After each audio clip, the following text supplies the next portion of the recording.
Bugün sizinle çok lezzetli ve evde asanlıkla hazırlayabileceğiniz pide çöreği reseptini paylaşacağım.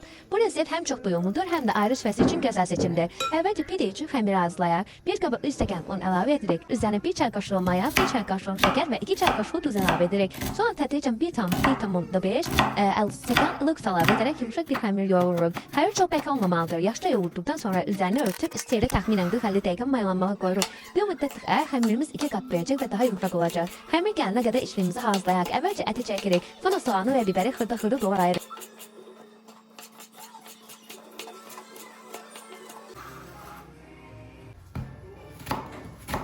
Tavaya biraz əlavə edib, əvvəlcə soğan və biberi qovururuq.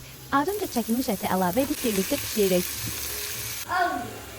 Daha sonra bir xörək qaşığı tomat qatıb yaşca qarışdırırıq və bir neçə dəqiqədə qovururuq ki, içilik daha tatlı və aromatik olsun.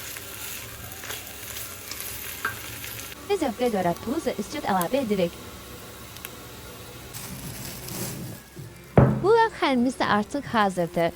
Gəlmiş xəmiri kündələrə ayırırıq.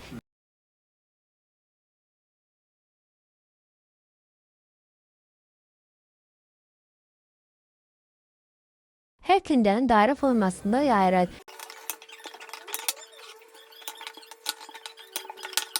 Sonra kənar hissələrinə Holland pendiri səpirik. Ve kenarlarına katlayarak pide formasını veririk.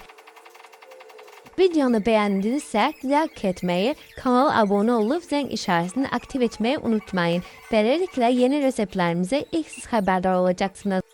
Ortası açıq qalır və həmin isə hazırladığımız əti içlikdə əlavə edirik.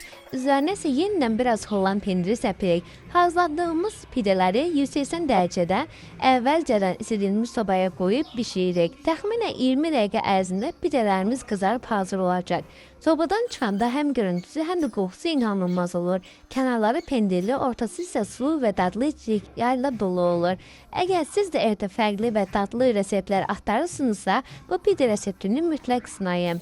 Dəstəyiniz mənim üçün çox önəmlidir. İzlədiyiniz üçün təşəkkür edirəm. Növbəti ləzzətli reseptlərimizdə görüşənədək.